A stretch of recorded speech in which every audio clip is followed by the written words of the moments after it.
Terdapat 3 calon gubernur dan calon wakil gubernur Bu Diana yang juga sudah disampaikan, dipublikasikan oleh KPU. Dari nama-nama yang sudah ada begitu ya, Anda melihat apakah memang sudah sesuai dengan kriteria yang diharapkan para pelaku usaha di Jakarta? Silakan Bu Diana. Terima kasih Mas Bram. Tentunya kita tahu bahwa ke depan Jakarta sudah tidak menjadi ibu kota, sehingga berharap bahwa akan menjadi kota bisnis.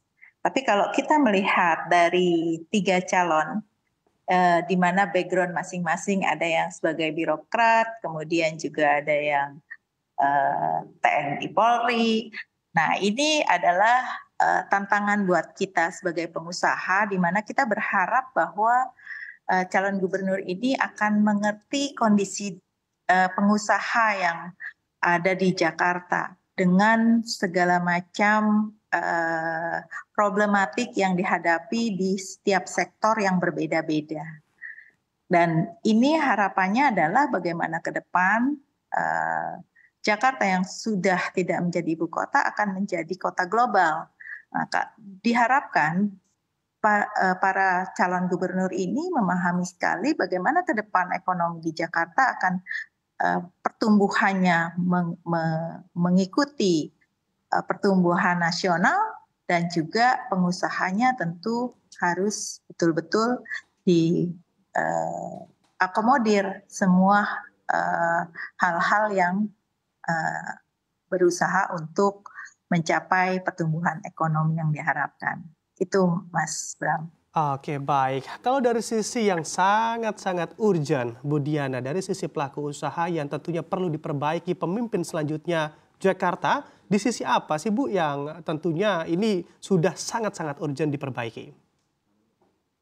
Iya Mas, pendapatan per kapita dari penduduk Jakarta ini ada yang masih miskin, sedangkan kalau kota global seharusnya sudah tidak. Kemudian lapangan pekerjaan ini banyak pengangguran terselubung, harus dipetakan oleh gubernur yang akan datang, di mana sebenarnya bantuan sosial apakah memang tepat diberikan berupa kalau kita sebutkan berupa ikannya gitu ya, bukan pancingnya. Nah, ini yang harusnya nanti sebagai kota global adalah kalau perlu bukan cuma meminimalkan pengangguran, tetapi juga menghapus pengangguran. Nah, bagaimana menciptakan lapangan pekerjaan sehingga SDM-SDM yang ada betul-betul SDM unggul, produktif, dan Jakarta betul-betul menjadi kota global. Harapannya adalah seperti itu, Mas. Diana, Anda mau menanggapi terkait kondisi dan atau fenomena yang terjadi saat ini? Silakan.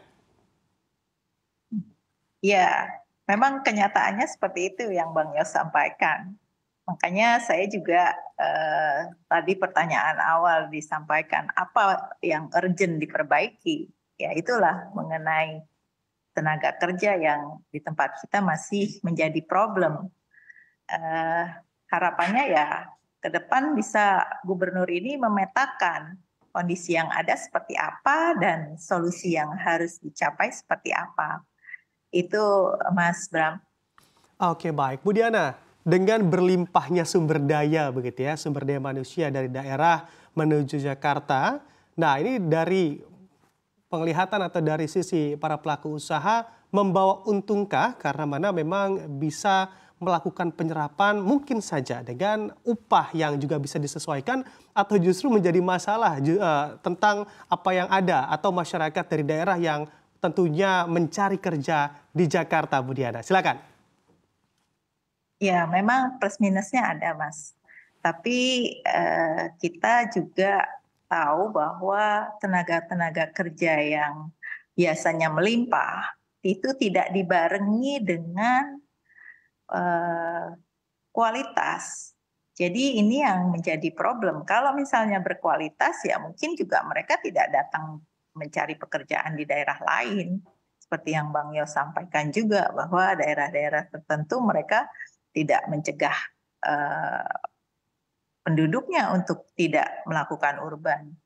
Nah ini juga yang kami pengusaha merasa bahwa antara kebutuhan dunia industri atau dunia usaha tidak dibarengi dengan kualitas SDM yang memadai.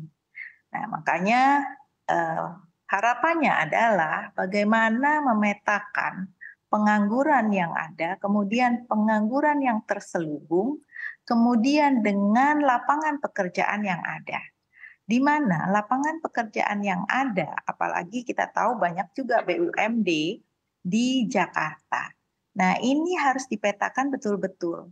Lapangan pekerjaan dari pihak swasta seperti apa, dari BUMD-nya seperti apa, bahkan di Jakarta yang lalu kan masih ibu kota, jadi masih banyak BUMN yang ada juga. Ini jangan sampai justru satu orang merangkap pekerjaan yang lainnya, karena SDM-nya yang tidak punya skill yang memadai. Nah, ini yang perlu sekali pemerintah dalam hal ini melakukan vokasi atau juga pelatihan-pelatihan selain dari pemetaan di mana tenaga kerja yang ada dengan lapangan pekerjaan yang ada harus saling kita combine, dan tadi yang disebutkan adalah koordinasi. Pak Yo sampaikan koordinasi yang paling berat, ya itu betul. Tapi kalau benar-benar pemimpin daerahnya itu sangat mengerti kondisi yang ada, problem yang ada, ya pastinya bisa dilakukan dengan koordinasi yang baik dan pemetaan.